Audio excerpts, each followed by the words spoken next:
Taylor Swift, the 35-year-old architect of modern confessional pop whose discography has chronicled the exquisite agonies of youth, love and fame, finds herself at a crossroads with her 12th studio album, The Life of a Showgirl. Once hailed as a lyrical alchemist turning personal folklore into universal anthems, Swift now faces an unprecedented wave of scrutiny from her devoted Swifties, who whisper that the record-breaking phenom may have peaked, her once poetic pen dulled by the very success it chronicled.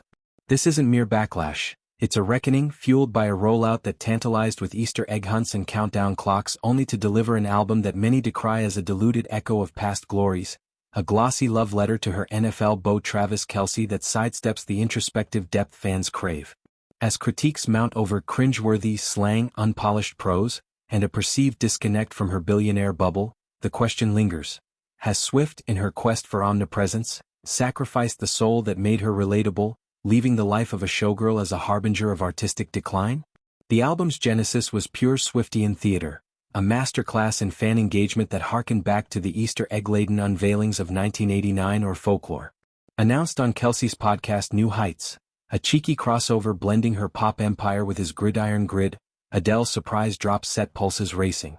Swifties, that fervent legion whose decoding skills rival cryptographers, pored over website timers, cryptic Instagram posts, and veiled lyric snippets, each clue a breadcrumb leading to anticipated revelation.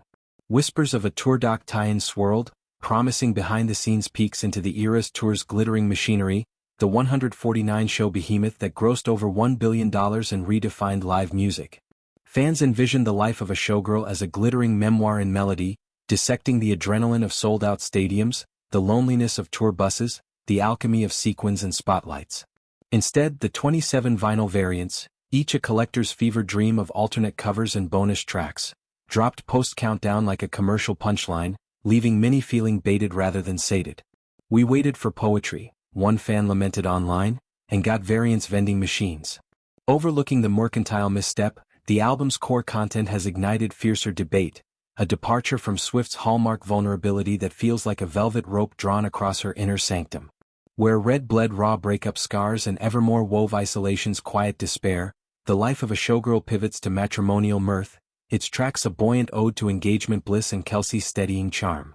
Listeners anticipated tour tales, the sweat-soaked choreography, the fan-signed guitars, but found instead choruses cooing, "Look at me, I'm engaged. I love Travis."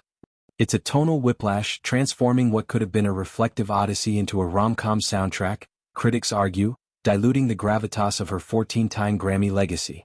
One music aficionado distilled the dismay, "Love her album watered-down version," evoking the 2019 record's sunny optimism but stripped of its narrative nuance, now adrift in repetitive refrains of domestic delight.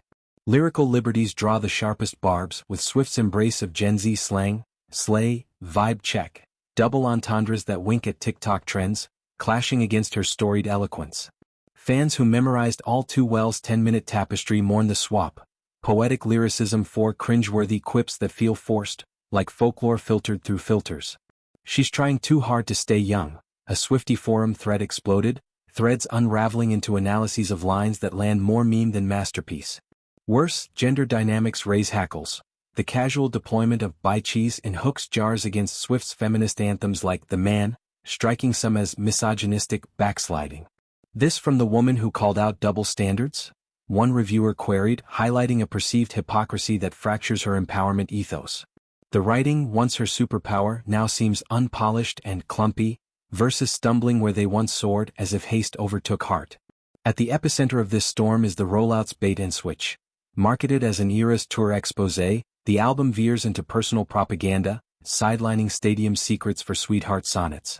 Tracks like "Wish List" epitomize the tone-deaf charge, Swift crooning disdain for material excess while craving Kelce's embrace, a luxury lament from a billionaire whose private jets ferry her to games. "Most of us just want to pay our bills," a critic countered, branding it self-righteous, a billionaire's blind spot to the fans who fund her fortress. "You're a billionaire, I don't think you're really in touch with what most people actually want," they added, echoing a chorus of alienation. Swift's relatability, the thread that wove fearless teens to Midnight's millennials. Phrase here, her pedestal too high for heartstrings to tug. Social media seethes with agreement, voices uniting in a plaintive wail. Taylor Swift is not relatable anymore. The fandom, ballooned by that very accessibility, the diary entries disguised as hits, reels from the rupture. Her 2 recent albums reflect how she is just pumping out any kind of work regardless of its true quality because she knows it's going to give her the numbers and accolades she wants anyway, one analyst posited, pointing to the Tortured Poets Department's sprawl as prelude. Lyricism, they claim, yields to catchy melodies, earworms engineered for algorithms, compensating for depth's deficit. I think Taylor is simply trying to produce too many things in too short of a span of time, another urged, advocating a hiatus to hone her craft. It's a call to arms for pause, lest the machine that minted her myth devour it. Yet, amid the malaise, glimmers of defense flicker. Perhaps this is evolution, not erosion, a pop chameleon shedding confessional skin for celebratory sheen. Kelsey's influence, once a tabloid footnote, now infuses her sound, blending football field anthems with tourbus ballads. The 27 variants? Savvy commerce sustaining an empire that employs thousands. And the slang? A bridge to younger ears ensuring swift span from Gen Z to boomers.